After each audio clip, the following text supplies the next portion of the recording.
안녕하십니까. 유한타증권 정인지연구원입니다. 오늘은 기술적 지표랑 파생 지표를 중심으로 코스피의 어떤 전망에 대해서 좀 가늠해보는 시간을 갖도록 하겠습니다. 먼저 이제 코스피 주봉 차트를 좀 보셔야 될 것 같은데요. 지난 1월 달에 급락을 한 이후로 중요한 지점에서 반등 시도가 나오고 있습니다. 보시다시피 이제 2600포인트가 최근에 이제 바닥이었는데 2018년 초 고점대이기도 하고요. 주봉으로 이제 120주 이평선 지지대이기도 하고, 또 하나는 이제 보조지표로 RSI라는 보조지표 기준으로 과매도권에 도달한 후에 반등을 하는 모습 보였습니다. 보시다시피 과매도권에 도달하는 거, 주봉으로 과매도권에 도달하는 거는 그렇게 자주 나타나는 현상은 아닙니다.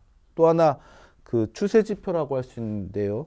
우리가 이제 DMI 지표에서 내부 지표로 ADX 지표를 알고 있는데 그게 보라색 선입니다. 보라색 선이 추세 강도를 나타내는 지표인데요.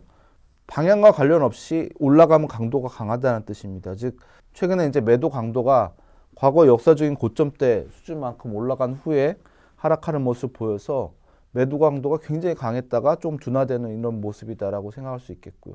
결국은 이제 중기적으로는 좀 의미 있는 반등 국면이 진행 중이다라고 설명드릴 수가 있겠습니다. 근데 보시다시피 아직까지 장기 하락 추세는 유효합니다. 일봉으로 보시면 좀 더 명확한데요. 보시다시피 지난 이제 8월 고점대에서 그은 하락 추세선은 아직도 회복하지 못했고, 지금 이제 일봉으로는 이제 60일 이평선 저항에 걸린 모양입니다.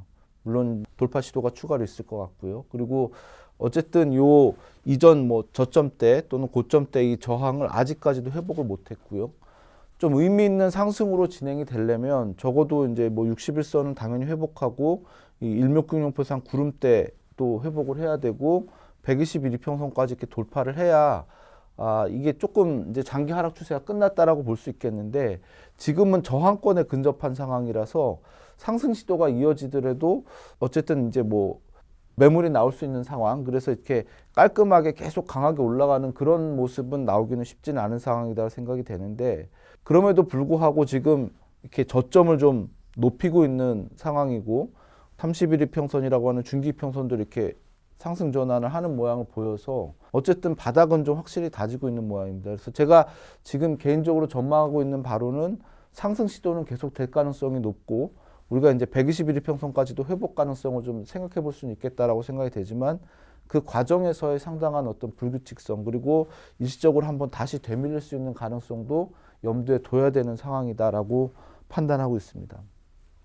과거에 이제 장기 하락 추세가 나타났던 시점, 우리가 2018년도에 최근에 볼 수 있었는데요. 역시 그때도 6월 달부터 이제 하락 추세 쭉 시작이 됐었는데, 보시다시피 이제 일목균형표 구름대랑 121선 이런 데서 되게 중요한 저항이 됐어요. 이때는 이제 구름대가 저항이 됐었는데, 결국은 121선까지 이제 2019년 1월에 회복을 한 후에 중기적으로 이제 횡보 국면으로 전환이 되는 모습 보였었는데, 이런 과정이 좀 필요하다라는 거 염두에 두시고요. 우리가 좀 의미 있게 상승을 하려면 적어도 이 구름대랑 120일 평선은 돌파를 해야 된다라는 거 염두에 두시면 될 것 같습니다. V코스피라고 이제 옵션의 변동성을 나타내는 지표인데요. 지수랑 반대 방향으로 움직입니다. 최근에 이제 29%까지 급등을 했다가 쭉 이제 하락을 하는 모양인데, 과거에 보면 지금 16.49%로 어제 종가 기준으로 나와 있는데 16%의 작년 4분기 저점대가 존재하고요. 또 14% 부근에 지난 9월 저점대가 존재합니다. 무슨 말씀이냐 하면, 변동성이 축소되고 있다는 건 주가가 이제 반등을 하고 있다는 얘기긴 하지만, 변동성이 어떤 저점대에 점점 가까워오고 있다는 얘기는 지금부터는 반등의 속도가 그렇게 빠르지 않을 수도 있다, 정체될 수도 있다라는 말씀이라고 생각할 수 있겠고요. 역시 아까 말씀드린 것처럼 기술적인 저항대에 도달한 게 변동성 축소 속도도 낮출 수 있는 요인이다라고 보실 수 있겠습니다. 우리가 옵션 시장에서 이제 외국인 포지션을 좀 분석을 해봤는데요. 이거는 정확하게 나오는 건 아니고 추정치입니다. 체크해서 제공하는 추정치인데, 보시다시피 지금 상황이 이제 코스피 200 지수로 365포인트 정도가 되는데, 좌우로 어느 정도 이제 작게 움직이면 수익이 계속 발생하는 구간인데, 370포인트 정도를 넘어서기 시작하면서부터는 수익이 이렇게 줄어드는 모습을 보여요. 그리고 380포인트 정도가 120일 이평선 위치한 가격대인데, 그 정도 되면 수익이 좀 많이 줄어들죠. 그래서 지금 상황에서는 이렇게 단기적으로 위아래로 움직일 수 있는 폭이 좀 제한적이다라고 생각할 수 있겠고요.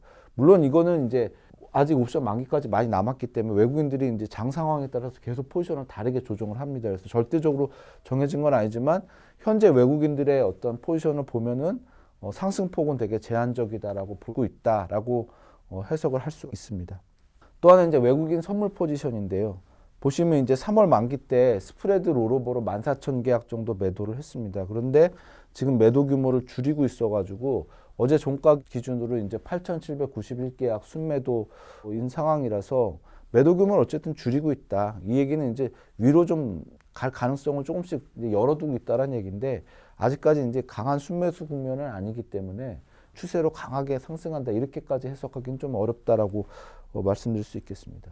미국 시장 이제 S&P 500 지수를 보시면 뭐 낙폭을 갖다 굉장히 많이 회복을 했어요. 얘는 이제 구름대랑 121 이평선까지 이미 회복을 했고 2월 고점대까지 회복했습니다. 사실 이제 이전 고점대까지도 그렇게 많이 남은 상황은 아닌데 이렇게 보면 미국은 어쨌든 조금 더 의미 있게 상승할 가능성이 있다라고 보입니다. 물론 이제 60일 이평선이 지지대로 이렇게 좀 더 확인되는 모양을 거칠 가능성도 있습니다. 그러나 어쨌든 60일 이평선을 이제 좀 의미 있게 이탈하지 않는다면 이전 고점대까지 어쨌든 갈 가능성을 좀 열어둬야 된다라고 생각이 되고요.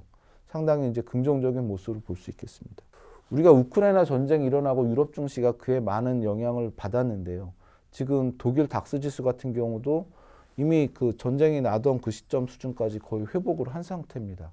근데 보시다시피 이제 15,000포인트가 기술적으로 굉장히 중요한 저항입니다. 60일 이평선도 있고 작년 하반기 내내 이 가격대가 지지대였기 때문에 뭐 상승 과정에서 저항이 되고 있어서 지금 다시 이렇게 되밀릴 가능성은 있지만 어쨌든 여기서 30일 이평선 정도가 지지돼주고 버텨준다면 다시 이렇게 돌파 시도가 나올 가능성도 있는 상황입니다. 그래서 지금 글로벌 증시나 한국 증시나 전체적으로 보면 좀 단기로 상승하기 부담스러운 수준에 좀 온 상황인 건 틀림이 없지만 지금까지의 어떤 바닥 다지는 과정이라든지 흐름을 봤을 때 돌파될 가능성에 조금 더 무게를 둘 수 있고요. 다만 그 과정에서 이렇게 빠르게 강하게 상승하기보다는 다소간의 이제 불규칙한 흐름들 또는 일시적인 되돌림 현상도 있을 수 있다는 점 염두에 두시고요. 조금 더 여유 있게 시장을 바라보시되 좀 더 낙관적인 관점에서 좀 접근하는 게 어떨까 하는 생각을 가지고 있습니다. 네, 우리 모두 부자가 되는 그날까지 유한타 투자인 여러분과 함께 하겠습니다. 감사합니다. 티레이더 유한타 티레이더 투자 타이밍은 티레이더